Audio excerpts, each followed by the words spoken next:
Resistance in all electrical equipment, but sometimes this internal resistance isn't enough to control the flow of current to prevent certain parts of the circuit from being damaged. When additional control is required, such as dimming a light, resistance is purposely added to the circuit. Devices used to place additional resistance in a circuit are called resistors. Resistors are manufactured to have a given resistance value rated in ohms and power handling capacity rated in watts. Resistors are made of many different materials and come in many different shapes. The two most common types of resistors are the carbon or composition resistor and the wire-wound resistor. The carbon resistor is inexpensive to manufacture, but may change its resistance value with age and has little power handling capacity.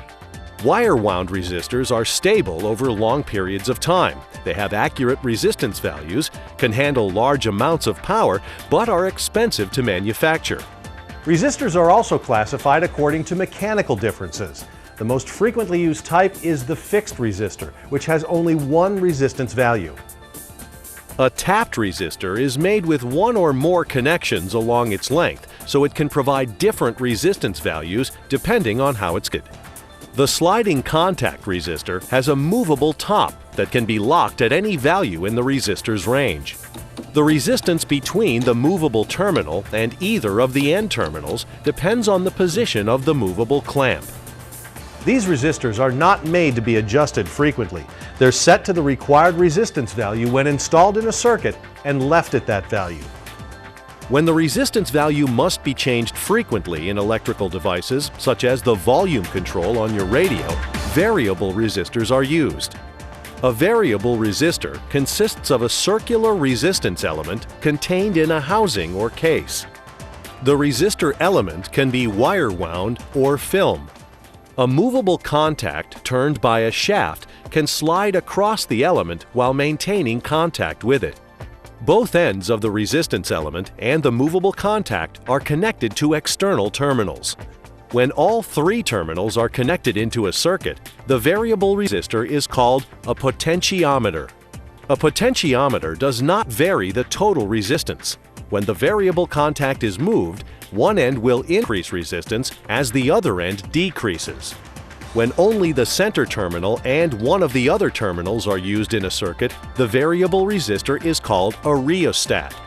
The rheostat varies the resistance to control the amount of current flow to a single circuit element, such as a light. There are three different ways in which a rheostat can be built.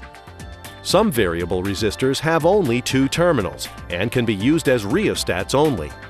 A three-terminal variable resistor can be connected as a rheostat by connecting leads to the center and one outside terminal only. If the variable contact terminal and one end terminal are connected together, they serve as only one lead in the circuit, and the variable resistor acts as a rheostat. All resistors have their resistance value marked on them in some way. Most wire-wound resistors, precision resistors, and variable resistors have their resistance value printed in ohms on the body of the resistor.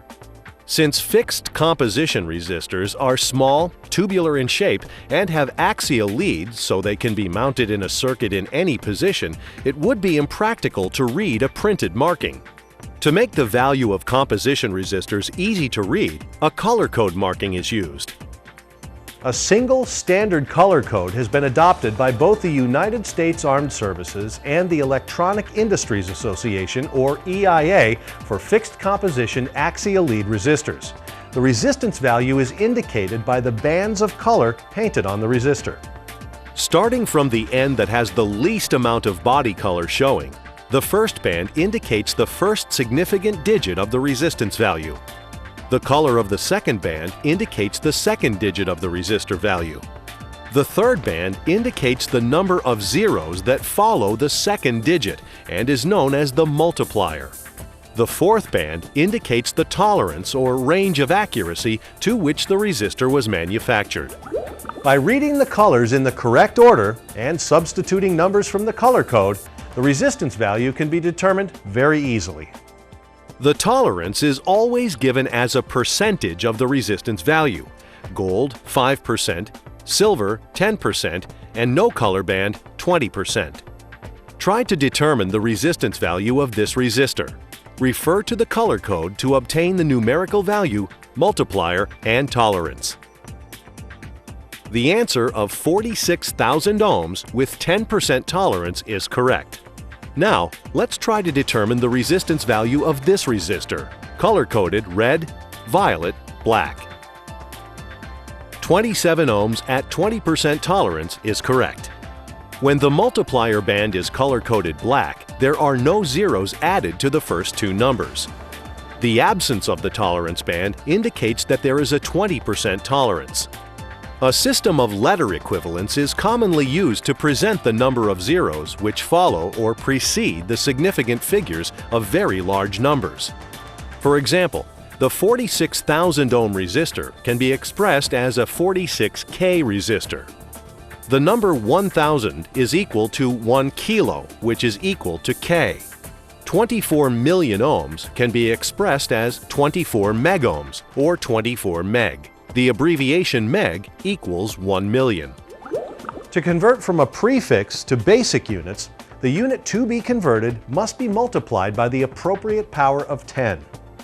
The prefix mega or meg means 1 million. To convert mega units to basic units, multiply mega units by 10 to the 6th power. 5 megohms equals 5 times 10 to the 6th ohms equals 5 million ohms. The prefix kilo means 1000. To convert kilo units to basic units, multiply kilo units by 10 to the 3rd power. 560 kilo ohms equals 560 times 10 to the 3rd ohms equals 560,000 ohms. The wattage rating is not marked on a color-coded resistor, but can be determined from its size. Carbon resistors are usually manufactured in standard sizes, varying from 1/4 watt to 2 watts. Regardless of the ohmic value of a resistor, the size determines its ability to dissipate heat. Since the maximum power rating for carbon resistors is usually 2 watts, wire-wound resistors are used where higher wattages are required. The wattage rating and ohmic value are usually stamped on power-type wire-wound resistors. As a general rule, the larger the resistor, the higher the wattage rating.